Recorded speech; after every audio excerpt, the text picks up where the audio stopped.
Então agora a gente está aqui, ainda estamos na Lagoa dos Ingleses, eu caminhei um pouquinho mais para frente e me deparei aqui com esse verdadeiro jardim. Olha só.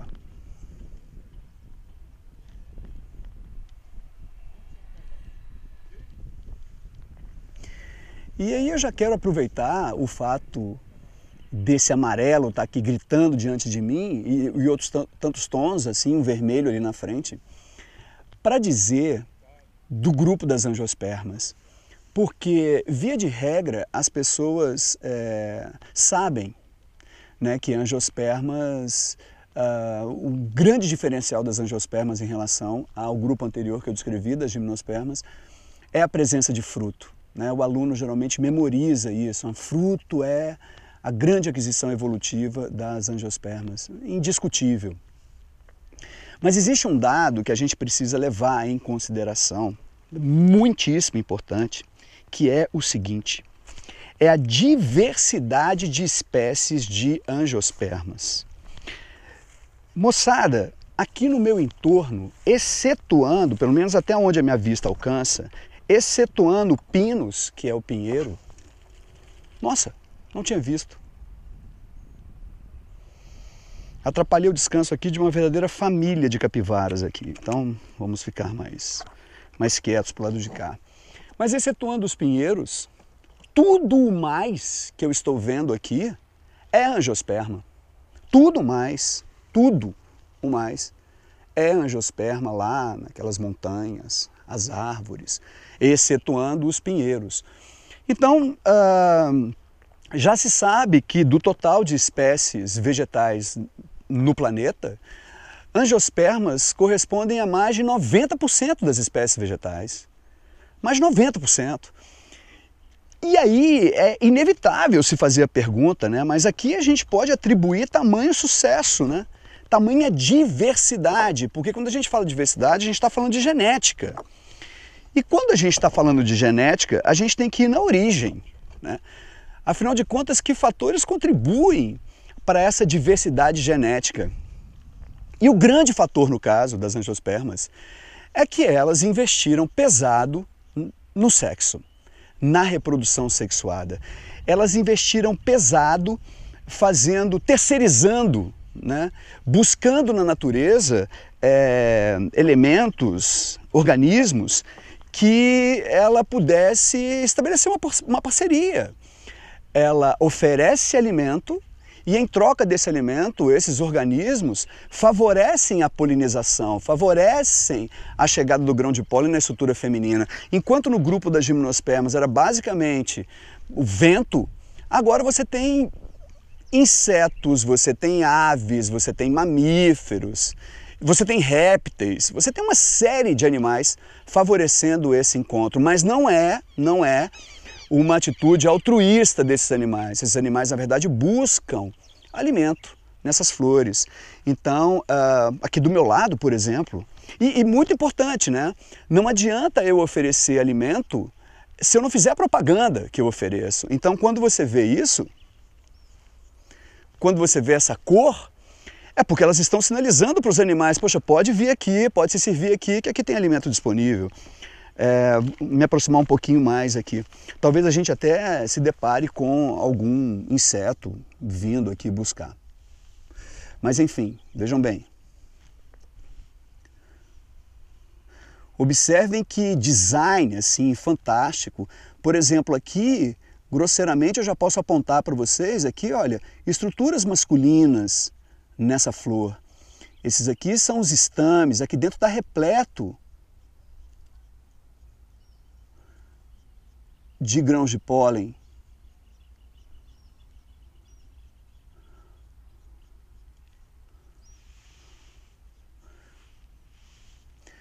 Não, ele não estava repleto de grãos de pólen. Não ainda. De repente, ainda não estavam maduras essas estruturas. Ou melhor, os grãos de pólen já haviam sido eliminados e ela já está num processo aqui, é isso mesmo, ela já está num processo aqui de ressecamento, na verdade. Algumas flores ainda estão por abrir, outras... Enfim, Existem aqui vários estágios, né? Ela não abre todas as flores ao mesmo tempo e os insetos vão visitando. Estou vendo ali um insetinho visitando ali na frente e tal. Então é essa a ideia. A ideia é as flores atrativas favoreceram a aproximação de uma série de agentes polinizadores, de animais, e esses animais incrementaram os encontros sexuais das várias espécies, e assim aconteceu uma nova combinação ou recombinações genéticas que obviamente você vai dizer, mas a grande maioria não deve ter dado certo. Sim, a grande maioria não deve ter dado certo pela incompatibilidade genética mesmo entre organismos, principalmente quando eles são mais distantes. Mas e quando deu certo?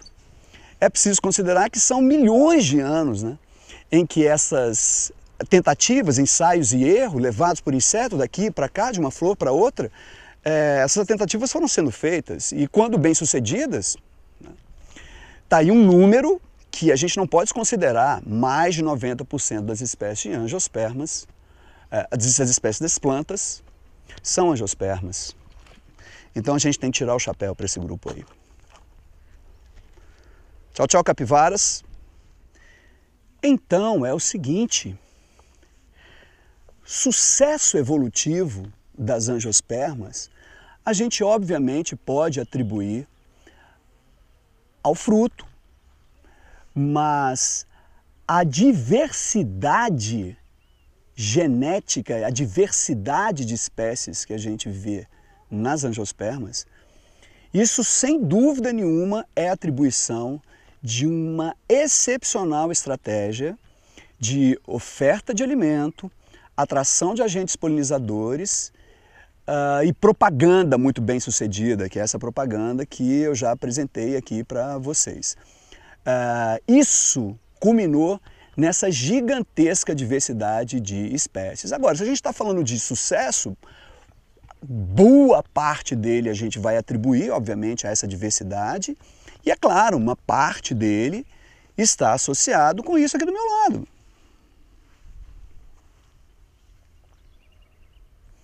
Reconheceram? É pimenta, né? Eu não pensei nunca que eu fosse encontrar pimenta por aqui, né? E é muito legal que a gente perceba. Primeiro que não tem flores mais, né? Ou seja, na verdade, das flores, e depois que ocorreu a fecundação, as estruturas da flor, elas vão se degenerando. Uma das estruturas, mas isso depois eu vou dar detalhes, não é agora, uma das estruturas, o ovário dessas flores de angiospermas, ele vai aumentar de tamanho e no interior dele estarão encerradas, estarão guardadas as sementes. Uma coisa muito bacana de você perceber é isso aqui, olha.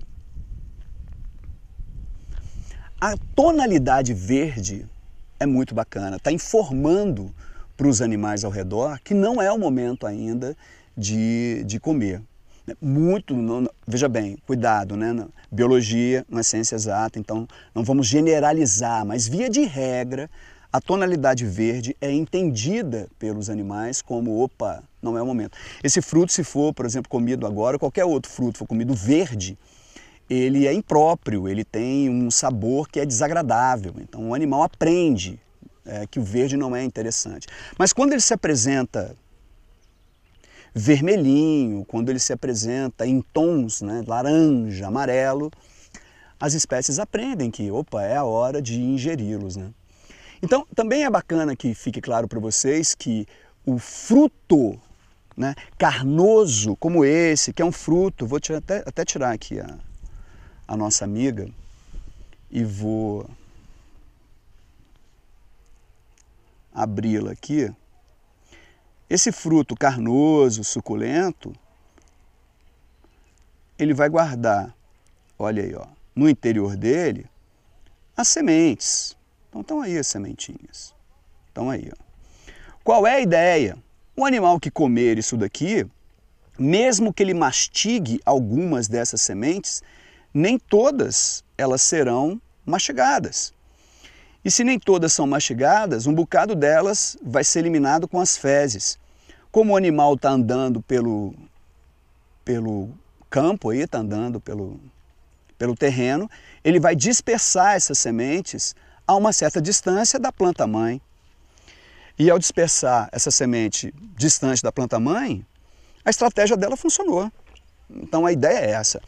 Mas é muito bacana que vocês entendam que fruto carnoso, fruto que vai ser interessante para o animal se alimentar, vai ser adocicado, enfim, é uma modalidade de fruto e uma modalidade de dispersão de semente. Eu vou tentar nessa minha caminhada aqui ainda achar outros frutos que não são necessariamente carnosos, saborosos e que favorecem a dispersão das sementes. Lembrando que se ele favorece a dispersão da semente, ele está ajudando essa próxima geração, ajudando esse filhote a ter condição de desenvolvimento com o mínimo de concorrência possível, porque é óbvio que se ele para do lado da mãe e de irmãos, a concorrência é muito acirrada, até porque a necessidade deles é basicamente a mesma. É legal que você raciocine isso, né? Se uma semente de uma determinada planta, ela começa a se desenvolver próximo de uma outra planta de outra espécie, como elas têm necessidades diferentes quanto a nutrientes no solo, por exemplo, luminosidade, a concorrência é menos acirrada, então a chance de sobrevivência ela é maior. Vamos continuar nosso passeio aqui e vamos ver se eu encontro algumas coisas legais para poder te mostrar.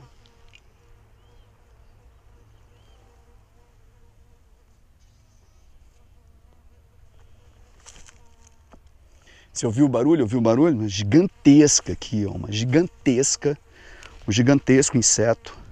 Estou até com medo que ele me pique. Mas enfim, né? Tudo em prol da bio, né?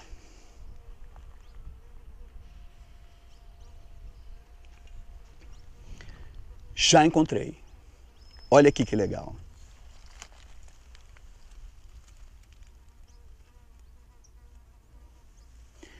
Essa é uma planta chamada dente de leão. Então tá aqui o dente de leão, ok? Tranquilo demais? Muito bem. Então deixa eu te explicar. O que era o fruto aqui na verdade? O fruto era uma cápsula e essa cápsula que protegia as sementes, e aqui a função basicamente era de proteção, ela se abriu para que todas essas sementes elas ficassem expostas.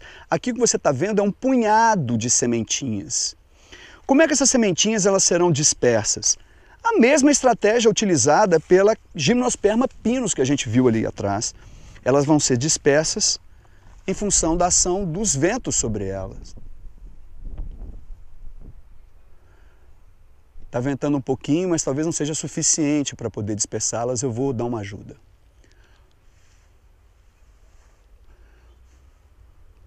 Bom, agora que eu já fiz algumas saírem voando, você consegue ver mais de perto um pontinho escuro, uma haste e uma plumazinha na parte de cima. Perfeito, perfeito. A gente está aqui colado na Serra da Moeda, que é onde eu gosto de praticar voo livre, parapente. Isso para mim nada mais é do que uma linda metáfora do esporte que eu pratico.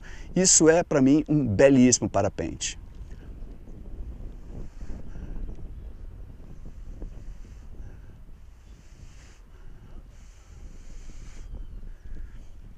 Agora que as sementinhas foram todas embora, estou vendo elas voando aqui para várias direções, você consegue ver parte do fruto, olha, aqui, seco, aberto,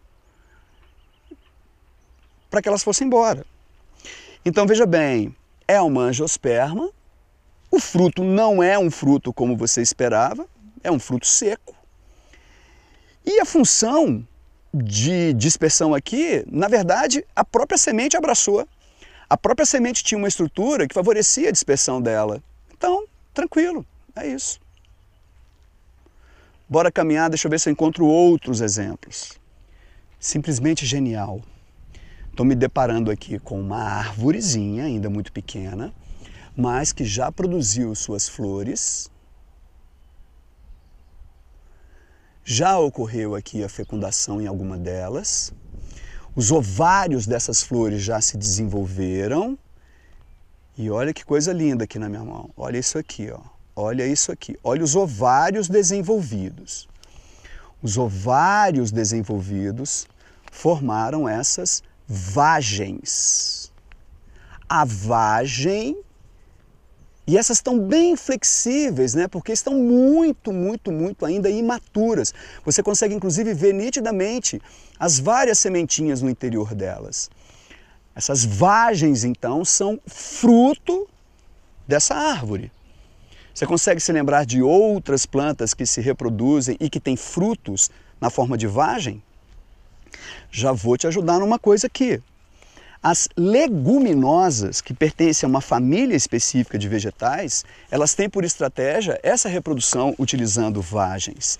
Então, legumes propriamente ditos são os frutos de plantas leguminosas, ou seja, cujo fruto tem o formato de uma vagem. A gente pode enumerar alguns aqui, por exemplo, feijão, amendoim, a ervilha, a própria vagem, obviamente. O que vai acontecer ali? Ali, quando aquela vagem ela já estiver madura e ela é seca, então te dei um outro exemplo de fruto seco, o mecanismo dela para favorecimento dessas sementes, que ela tem várias dentro, é a explosão. Ela vai se ressecar, vai haver uma tensão nos tecidos dela e um belo dia isso vai rachar longitudinalmente e essas sementes serão espalhadas. Essa é uma estratégia. É a melhor? Bom, é muito boa, ela está aí, né? Então aprenda mais essa, muito bacana. E aqui do meu lado, olha só, eu vim caminhando para cá, olha que interessante isso aqui. Essa aqui todo mundo conhece, né?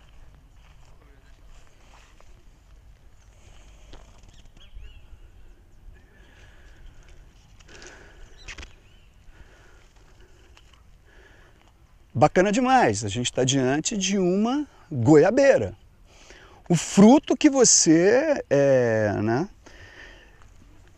reconhece, né, como fruta. Tem essa coisa, o que é fruto, o que é fruta, qual a diferença? Cara, via de regra as pessoas costumam chamar de fruta frutos que são comestíveis, né? Esse, por exemplo, é um fruto comestível. Vou pegar um para mim aqui. Vamos ver. Estão servidos? Goiaba branca, cara. Nossa. Uma viagem para a infância. Bem, sensacional. Qual que é a expectativa dessa goiaba enquanto eu estou aqui me alimentando dela? Bom, a expectativa dela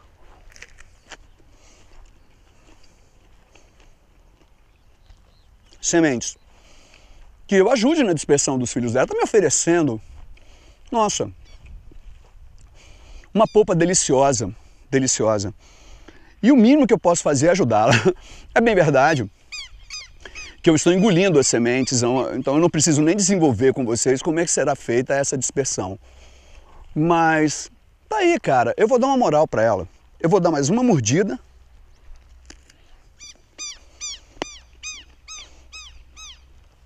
E vou lançar esse pedaço aqui na frente.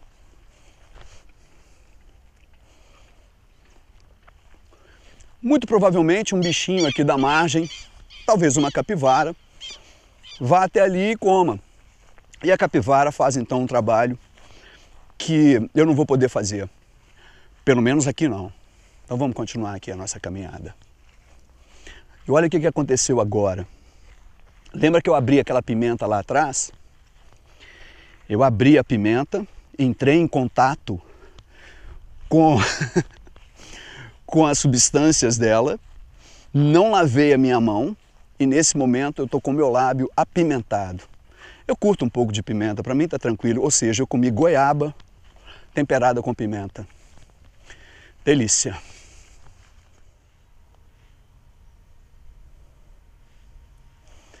Maravilhoso, né? Eu peguei agora uma trilha mais fechadinha e de vez em quando eu vou entrar assim um pouquinho no meio do mato e vou sair porque eu tenho uma intenção. Olha que barato isso aqui na frente. Tá vendo? É uma outra espécie que também usa, você vê perfeitamente, eu vou soprar aqui. está usando o mesmo dispositivo de dispersão que o dente de leão utiliza, sacou? E se a gente der uma olhada aqui para frente, tá aí uma outra estrutura bastante curiosa. Eu teria que estudar com um pouquinho, olha aqui, tá vendo? Plumazinhas, é bem provável que usa também o mesmo mecanismo de dispersão. Eu entrei aqui numa trilhazinha mais fechada para ver se acontece uma coisa aqui. E se acontecer, eu vou ter um ótimo... Cara, vamos... Olha aqui, ó. De novo, tá vendo? Olha como é que as plantas, elas copiam estratégias, né? Tudo isso que vocês estão vendo aqui na nossa frente, isso tudo é angiosperma. Mas cada uma tem seu ciclo, né? Então o período do florescimento, o período do aparecimento dos frutos, ele é diferente de uma planta para outra. Até porque a gente precisa considerar que nós estamos... Nossa, que lindo! Olha esse fruto aqui, que bacaninha, parece uma amora selvagem, né? E você pode ver como é que era a florzinha antes aqui, ó. Cada um tem o seu ciclo, né, cara? Cada um tem o seu período, tem a sua época. E como eu estava dizendo, é preciso deixar claro que a gente está entrando num período agora, uau, que é o período de seca. Então há de convir comigo que soltar seu filho antes desse período de seca é exigir dele que ele fique realmente numa dormência, e é esse o termo técnico, muito longa, né? É bacana você perceber, para nós aqui, que vivemos um cerrado, né? Na verdade vivemos um cerrado, onde o regime das águas, né, é bem interessante, bem marcado, né? Uma estação seca, uma estação chuvosa. Nós temos aquele setembro seco pra caramba, e logo depois ali em outubro já começam as chuvas. Ora, o que acontece em setembro? Uma intensa floração. Porque todos esses pais que estão florescendo, estão namorando ali em setembro, eles já sabem que o filho vai para o solo, a semente vai para o solo, no período que antecede as chuvas. Então ele tem muito mais chances com hidratação, com luminosidade, afinal vem aí o verão, mais chance de sobreviver. Então a gente tem que entender esses sinais, né, cara? Como é que a natureza trabalha, e eu acho simplesmente genial, genial. Deixa eu ver se aconteceu o que eu estava esperando que acontecesse. Aconteceu! Deixa eu só melhorar aqui o tripé que você vai ver do que eu estou falando. Olha isso aqui.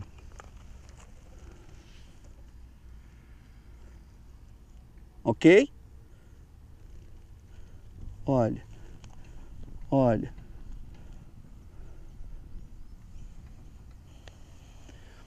Entendeu que teve uma mãe aí para trás, uma planta, que disse assim: vou usar esse camarada para levar meu filho lá para a margem da Lagoa dos Ingleses. Deu certo. Eu vou até dar uma moral para ela. Tá aí, soltei o filho dela. Ok? Então os carrapichos são exemplo de sementes cuja estrutura favorecem que elas fiquem aderidas ao pelo de um animal que estiver passando ali, ou a sua meia, ou a sua calça, seja o que for. Então é fantástico. Era isso que eu queria que acontecesse e felizmente aconteceu.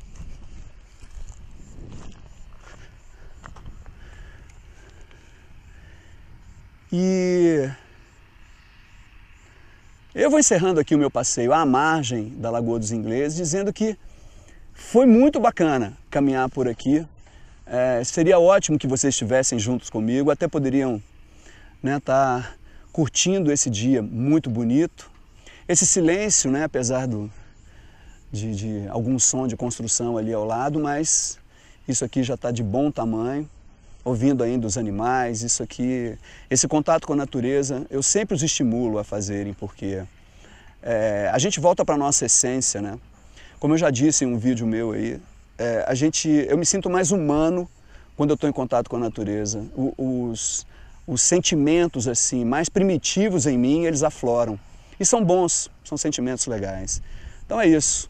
Aproveitando com essa fotografia fantástica aqui, olha, desse vento, a lagoa e esse caule, a gente faz uma pausa aqui na Lagoa dos Ingleses e no meu caminho de retorno, se eu encontrar alguma coisa legal, eu compartilho com vocês. Namastê. E por falar em propaganda de angiosperma, olha que espetáculo isso aqui. Na minha infância eu aprendi que essa árvore chama mijo de gato. Por que o mijo de gato? Isso é um cacho de flores. E essas flores aqui, não sei quem já brincou com isso. Isso é bem coisa de menino que não tinha o que fazer quando era pequeno. Aqui dentro, que é uma cápsula onde a flor está cheio de água. Então a gente arrancava aqui essa pontinha, perfurava essa pontinha e jogava essa água no colega, enfim, coisa de criança.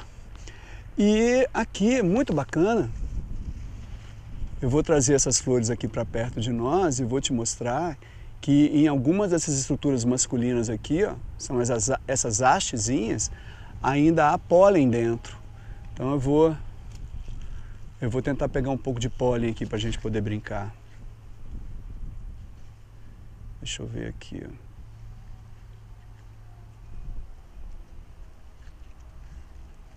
Opa! Aqui, olha, no meu dedo aqui, ó, olha, ó. Ó o pólenzinho aqui, ó. Amarelinho. Espero que vocês tenham visto. É isso. Se aparecer mais alguma coisa, eu mostro.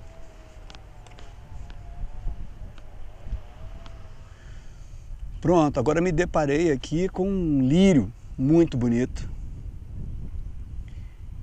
E as estruturas sexuais aqui, elas estão assim muito evidentes. Você vai perceber que existe uma haste que está saltando aqui de dentro da flor. E lá atrás tem 1, 2, 3, 4, 5 hastes que estão juntinhas. Olha. Essa haste aqui, maior, é a estrutura feminina e aquelas lá atrás são estruturas masculinas, são os estames. Se eu tocar o dedo no estame desse, aqui ó, olha a quantidade de pólen que sai no meu dedo. E a gente aqui não vai fazer a besteira de colocar isso aqui, porque seria autofecundação. E elas fazem de tudo para evitar isso. Aqui nesse caso, muito provavelmente, a estrutura feminina ela ainda não está madura e depois que os irmãos ali soltarem os grãos de pólen, ela vai ficar pronta para receber pólen de outras flores que estão aqui no jardim. Então vamos seguir. Olha que bacana aqui. Lindo, né? O jardim. Vários lírios. E aproveitando até da ocasião, para quem não sabia ainda, eu estou diante aqui de uma árvore que floresce exatamente nesse período do ano que vai entre o Carnaval e a Semana Santa, que é o período de Quaresma. É essa árvore linda que você está vendo aqui, que é a quaresmeira.